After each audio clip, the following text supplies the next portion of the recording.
falar então agora mais, a gente falou um pouquinho no início do que é um acolhimento mais genérico, mais geral, né? Vou falar um pouquinho mais especificamente agora o papel do enfermeiro no processo de acolhimento de demanda espontânea, tá? É preciso que esse profissional, né, não é que ele tenha que ter um mandamento, que ele tenha mas é que ele tenha essa particularidade de ter uma forte dimensão clínica e resolutiva, ou seja, gostar da clínica, né? Todos nós, né, dependemos, somos formados nisso, mas tem muitas situações que a gente às vezes não se interessa. Mas no trabalho de demanda espontânea tem que conhecer a clínica ou saber buscar onde está localizado isso. Então a dimensão clínica é uma questão fundamental para acolher a demanda espontânea. E resolutiva, eu diria assim, tu conhecendo a clínica, tu sabendo diferenciar o que é urgência, determinar o que é, o que não é, tu consegue ter uma questão resolutiva. Ser resolutivo, gente, não é tu evitar que o teu colega médico não atenda, não é isso, tá? E aí que entra a questão assim, saber direcionar a demanda, discutir de igual para igual e estabelecer plano de trabalho, atendimento, em conjunto com o profissional médico, se for o caso. Vou dar um exemplo. Mesmo quadro de disúria, né? Tu chegou lá, o paciente chegou para o teu colega, tu fez o exame físico dessa paciente, notou que ela não tem o sinal de gravidade, não se tem nenhum sinal que é agudo, assim, que seja risco alto, mas necessita de uma intervenção médica, ou seja, com o uso de antibióticos, tu tem que discutir isso de igual a igual do teu colega para vocês direcionarem o plano conjunto, certo? Então a dimensão clínica e resolutiva tem que ter aliada. E o trabalho em equipe é fundamental. Depois a gente vai conversar um pouquinho sobre isso. Mas se não tem uma boa relação de trabalho, né, é fundamental de existir essa função. Bom, essa questão de organização da demanda espontânea, né, é um papel importante do enfermeiro, porque quando tem isso, além da dimensão clínica, ele consegue estabelecer e ordenar não só o seu trabalho, mas o trabalho de toda a unidade, toda a equipe, porque ele consegue direcionar o que é estratégico, o que é imediato, o que é programado. Então, é o trabalho nosso, né? Tu tem que sempre trabalhar no teu trabalho diário, é o que é? De trabalhar a questão educacional, trabalhar a questão epidemiológica e a questão clínica. Então, a organização da demanda, tu vai permear isso também. Essas três dimensões são fundamentais. Clínica, epidemiologia e educativa, certo? Bom, estratificação de risco, né? Nada mais é do que saber o que é para agora, o que pode esperar. Tá? E isso o protocolo vai definir. O protocolo existe para isso. E é isso que depois a gente vai conversar um pouquinho mais sobre isso. Sempre surge, né, na dúvida no nosso atendimento no dia a dia, e aí, mas não tem protocolo disso, né, não tem determinação, não existe nada legal. Não.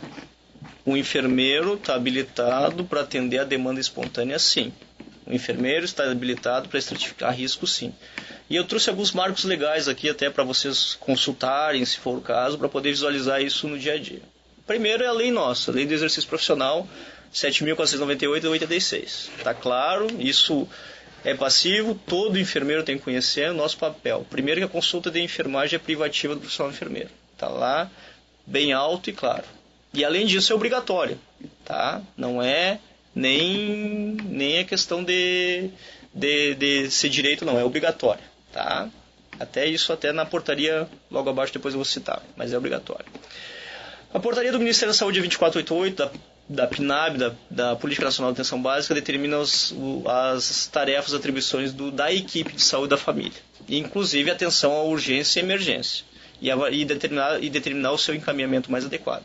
Está presente lá, peço que todos leiam e conheçam a firme a portaria que não conhece, mas está bem presente lá.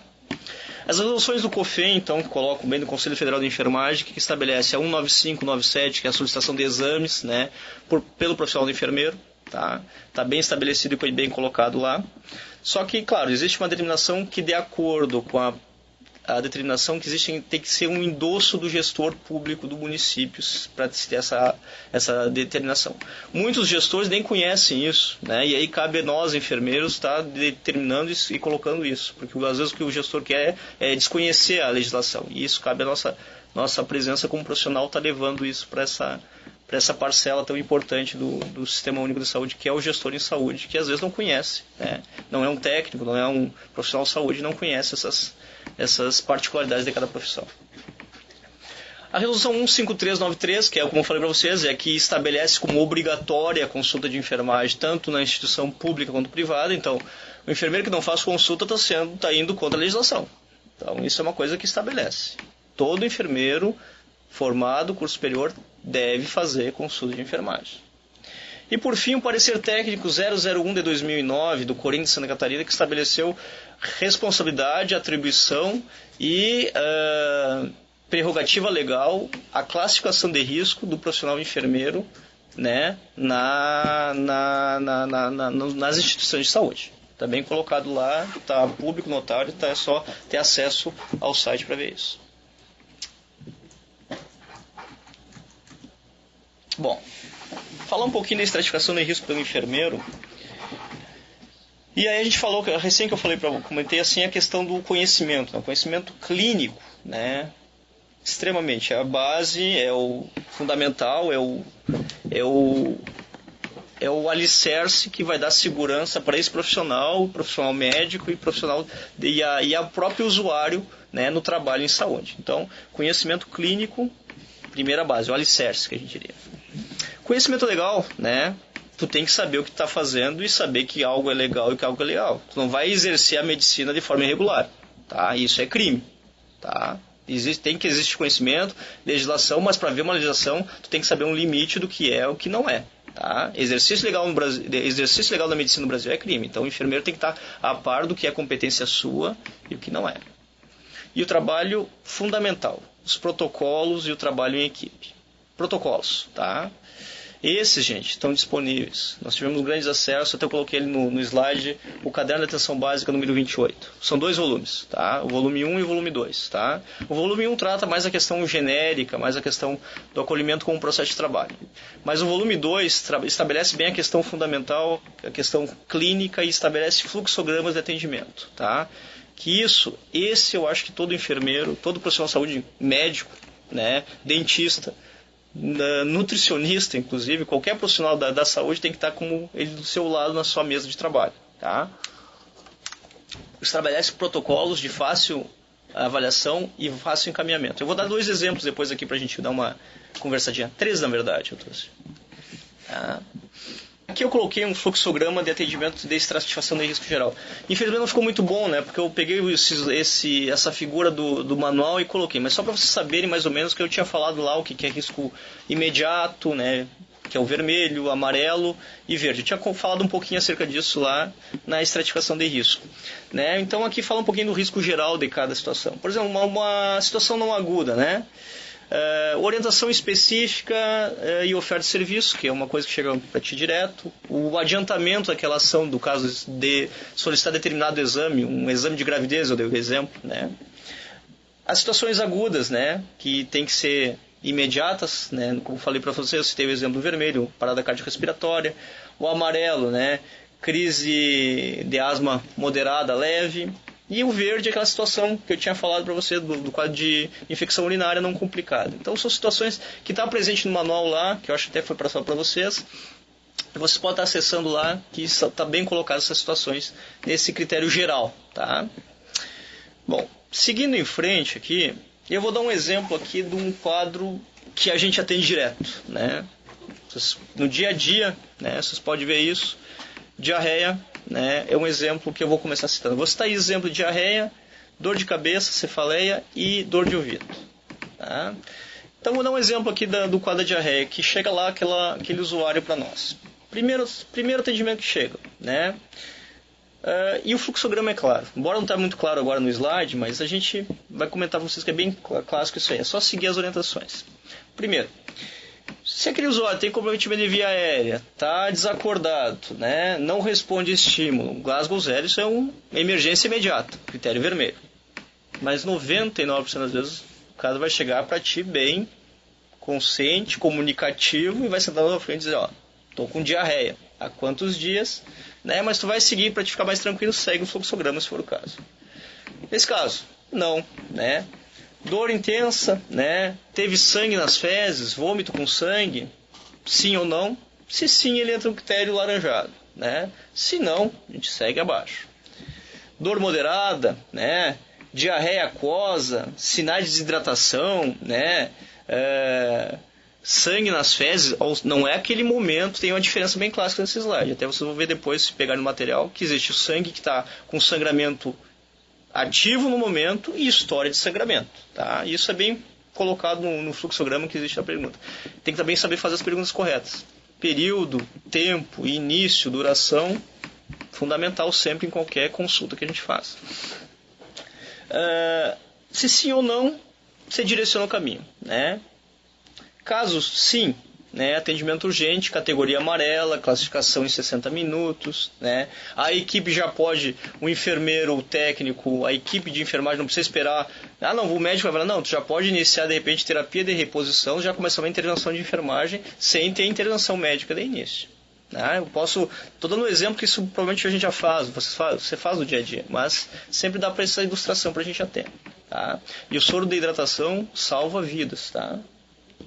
Bom, se não, né, tem história de vômito, teve diarreia, estou tendo, assim, entra no critério verde, encaminhamento, conduta, né?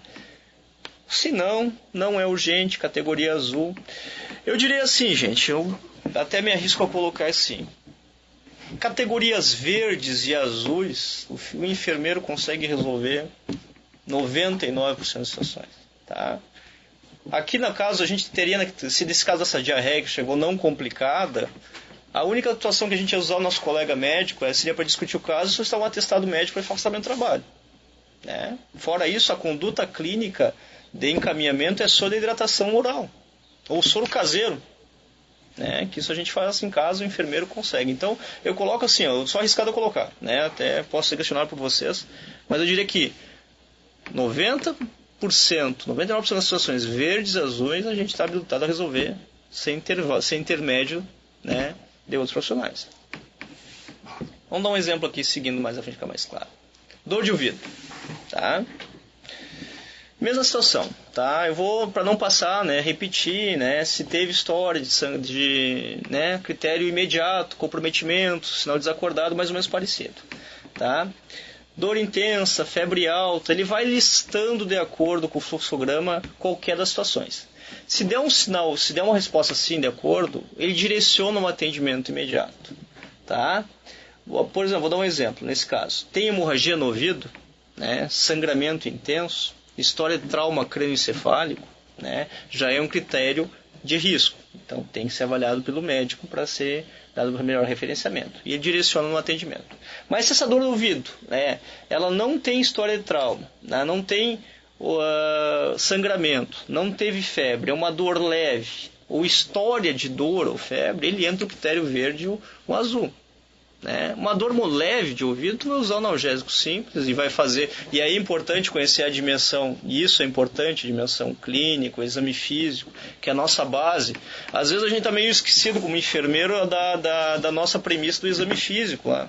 Né? A gente fica muito às vezes na filosofia, né? É importante, o holismo o ser humano tem que ser mas não dá para desmerecer essa dimensão clínica também, tá? O atendimento clínico é importante, conhecer a clínica, o exame físico,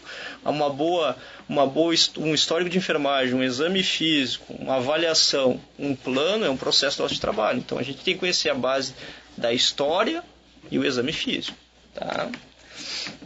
Mas seguindo, se não tem esses quatro, né? Não tem, se tem febre, ele entra no critério azul e verde, tá? Que tranquilamente pode ser resolvido e contornado por nós. Tá? 90% das pessoas hoje têm analgésico em casa. Né? Tu pode até orientar, tu não vai estar medicando para dor, cara. Né? Ele vai orientar, tem remédio em casa, pode tomar assim. Tu fez um exame, uma otoscopia, e é importante o enfermeiro conhecer a fazer o exame de ouvido sim, tá? Mas isso é atribuição. Não, a gente aprende na faculdade também. A gente tem a particularidade legal de fazer exame de ouvido. O exame físico é cefalocaudal, pessoal. Tá? É da cabeça aos pés. Não é só ver a pele, mas é da cabeça aos pés. Inclusive olhos, ouvido, garganta, tudo é atribuição do enfermeiro. Pulmão, coração. A gente tem que conhecer o corpo inteiro. Tá? Bom, seguindo em frente, então, nesse quadro vocês veem um parâmetro que se tem disso aí. Eu vou dar outro exemplo aqui que é dor de cabeça. Né?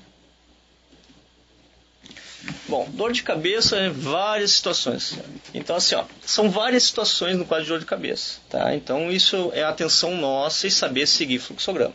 Desde o quadro de uma dor de cabeça pode ser tensional, né? Um quadro mais sério, né? Uma crise hipertensiva, um quadro de alteração do sensório ou até algo mais sério. Mas pode ser uma crise de dor de cabeça leve, sem dificuldade, que é a maioria das dores de cabeça que a gente tem. Hoje, com a nossa rotina de trabalho e da população, das dificuldades do dia a dia, as dores tensionais, de ansiedade e estresse estão muito mais presentes que qualquer coisa, tá certo? E o fluxograma é claro, tá? Se é uma coisa colocada, vai seguir a estrutura do mesmo segmento que a gente estava tendo ali, certo? Então é só seguir, eu nem vou comentar muito, mas isso aqui está bem claro no protocolo, estabelece o seguinte, tá? Vai saber diferenciar uma dor de cabeça de uma dor mais séria? Com certeza. Usando perguntas clássicas, definindo, tu consegue levar uma questão. E usando a questão do exame físico, tá? E lá no protocolo do Ministério da Demanda Espontânea é estabelecido como fazer o exame neurológico, o que é um sinal de gravidade, o que não é, tá? Então é interessante a gente dar uma atenção especial ao volume 2 do protocolo, do caderno 28. Bom, meio que já encaminhando para a gente finalizar, eu queria conversar um pouquinho sobre essa questão. Não adianta ter a proposta, né? É importante ter um conhecimento clínico, é importante ter afinidade com o assunto, é importante tu gostar do que tu faz, mas tu não tem estrutura, gente, também fica difícil. Então, assim, a ambiência, o atendimento à demanda espontânea, a organização do trabalho necessitam de um ambiente legal e dinâmico e salutar. Tá? Uma unidade caindo aos pedaços da sua porta já começa o acolhimento ali, né? Como falei para vocês, o acolhimento é antes de chegar na unidade, mas o usuário chega na unidade já com aquele ambiente caindo, né? Mas sem estrutura, já perde toda a credibilidade da equipe, né? Entra naquele centro, naquele processo do postinho de saúde e não do centro de saúde hoje que a gente quer colocar, ou da unidade de saúde da família, ou da clínica da família, como o pessoal no Rio de Janeiro fala, entendeu? Então, tem que ter estrutura física, importante, né? Aqui a gente tem um exemplo de um colega meu ali, o consultório dele lá, né? Bonito, ambiência, saudável, já estabelece um grau de confiança, de vínculo e motivação para o usuário estar procurando a equipe de atendimento. O segundo questão que é importante é ter uma área de abrangência definida e uma população adequada à equipe, tá? Não adianta tu estar com uma equipe com 10 mil pessoas, tu vai gerar uma demanda espontânea como, né? Aqui nossa área, por exemplo, nós somos 6 equipes, somos mais ou menos 15 a 18 mil pessoas, né? Que nós trabalhamos, mais ou menos 2.500 a 3.000 estourando por equipe. Embora seja uma área de risco, né? Apesar das áreas de risco que geram uma demanda muito grande de serviço de saúde, a gente consegue trabalhar numa ótica adequada. Agora não adianta uma equipe com 10 mil usuários. Tu nunca vai conseguir estabelecer um quadro de atendimento de demanda espontânea de forma categórica. Não dá. Não adianta a gente colocar essa utopia. Tem que existir uma adequabilidade de população e equipe para poder funcionar o sistema de demanda espontânea e de acolhimento. Ninguém é mágico, ninguém é utópico dizer que consegue fazer isso. Eu botei aqui só um slide só para a gente, né, comentar rapidinho que o acolhimento pode também servir de modelo, né, quando o profissional chega lá, quando o usuário chega lá, tu pode também determinar os níveis de rastreamento desse usuário. Por exemplo, chega o usuário lá, eu tenho 18 anos, né, quero ver a minha pressão, quero um papel para fazer o controle da minha pressão que eu acho que está alta. Tu vai examinar esse paciente, vai orientar e vai determinar, vai mostrar para ele que o quadro de acompanhamento da pressão alta dele está normal, não tem que ser diário, mensal, nem a cada 2, 3 meses, como muita gente fala, né? Existe questão de acompanhamento. Por exemplo, tem uma ideia, quem tem pressão alta deve rastrear a pressão arterial a cada 2 anos, se não tem nenhum fator de risco. Só para ilustrar bem isso. Inclusive vale para o câncer de colo de útero, o câncer de mama e assim por diante. Esse slide fala bem todos os detalhes sobre a questão do rastreio. Tá? As dificuldades, que eu já meio falei um pouquinho, só para a gente colocar, que não adianta dizer que é tudo maravilha, que não dá. Estou sendo, né, utópico em falar isso. Mas isso a gente tem que colocar para poder debater com a equipe. Primeiro, né, se não tem uma retaguarda no processo de acolhimento, se não tem uma boa relação enfermeiro, né, o médico não está presente, não aceita esse processo, ou o enfermeiro não quer participar do acolhimento, quer deixar tudo, não, isso não é minha atribuição, é tudo com o médico, não quero me envolver, não adianta. Tá? Se o enfermeiro coloca assim, não quero me envolver, demanda clínica, é médico, eu vou fazer preventivo, vou fazer pré-natal e fazer puericultura. Não adianta. Então, já começa a engrenagem a ser quebrada. Então, não se tem. Esse processo de trabalho, o acolhimento como processo de trabalho em equipe, a aceitação disso, convencer outros, né, ou até mesmo a gente de que é importante, de que é aceitável, que a urgência não é a atribuição do hospital ou da UPA, é outro trabalho. Isso mexe com brios, né? E aí entra o passo detrás o próximo item que eu falo, que é o medo novo, né? Falar isso, mexer isso, porque criou a cultura. Não, urgência é o hospital, urgência é a unidade de pronto atendimento. A equipe da saúde da família não tem que atender demanda espontânea, tem que ser só consulta agendada, ambulatório, e não se tem. Se não consegue mexer na situação, o detalhe não fica colocado.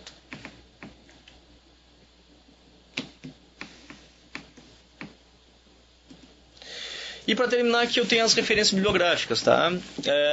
Que é no saude.gov.br, tá? O manual, como eu falei para vocês, o 28, que está com o protocolo lá, o 1 e o 2, né? O interessante conhecer os dois, mas o 2 fundamentalmente. Eu acho que é isso. Vamos ver o que a gente discute aí nas situações. Obrigado.